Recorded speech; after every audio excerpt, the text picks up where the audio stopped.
commerce, c'était une façade.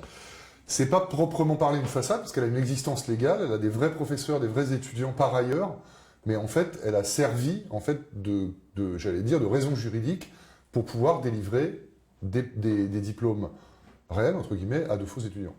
Un trafic juteux également. Alors un trafic probablement très juteux, parce que les candidats à l'immigration régulière, en particulier venant d'Asie, sont prêts à payer très cher. Hein. Donc c'était souvent on dirait selon le type de prestation, les gens recevaient ou payaient entre 3 000 et 8 000 euros en fait, à la direction de l'école, sous forme généralement de chèques sans ordre, qui eux étaient touchés en fait, ou blanchis directement en fait, par les organisateurs de la filière.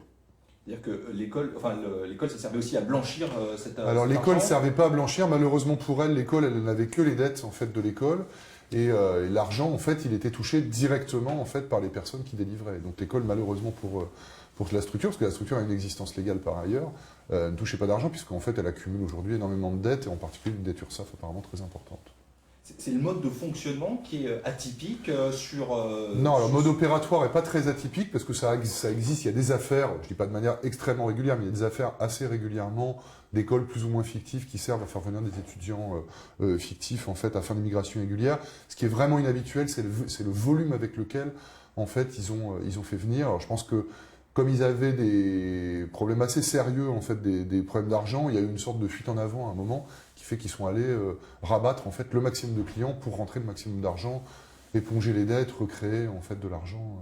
Donc c'est vraiment la volumétrie qui est tout à fait inhabituelle. Ça, 1 millier d'étudiants. En 3 ans, ouais, probablement, qui sont rentrés illégalement sur le territoire national.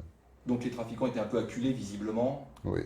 Ils étaient acculés, eux, pour éponger leurs propres dettes personnelles, en fait, à continuer en fait, de faire monter l'activité. Et c'est la raison probablement pour laquelle ils ont été détectés assez rapidement.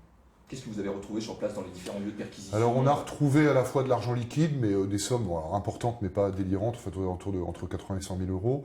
Et on a retrouvé surtout, par contre, énormément de chèques sans ordre, c'est-à-dire pour quasiment 200 000 euros de chèques sans ordre, qui finalement étaient un peu le trésor de guerre des organisateurs. C'est-à-dire quand ils avaient besoin d'argent, ils sortaient 2-3 chèques sans ordre, ils les faisaient toucher par quelqu'un et ils le transformaient en argent liquide.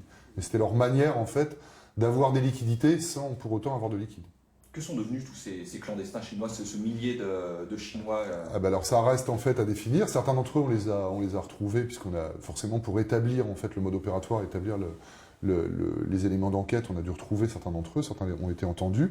Puis après, la liste des bénéficiaires, elle reste maintenant à exploiter. En fait, il va falloir retrouver toutes les personnes. Certaines ont dû repartir en Chine, d'autres sont peut-être restées, certaines sont probablement en fait en situation irrégulière sur le territoire national, et d'autres ont peut-être régularisé leur situation.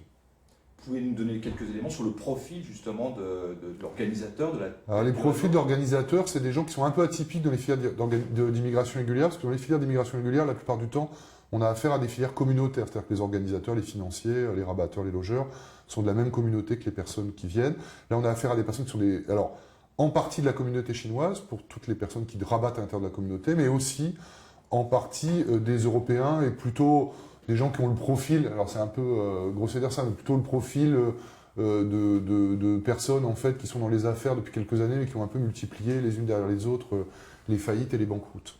Le directeur de l'école, c'était la tête du réseau. En l'occurrence, c'était lui la tête du réseau très clairement.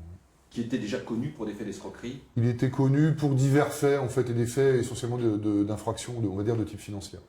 Mais pas pour des questions d'immigration irrégulière? Non.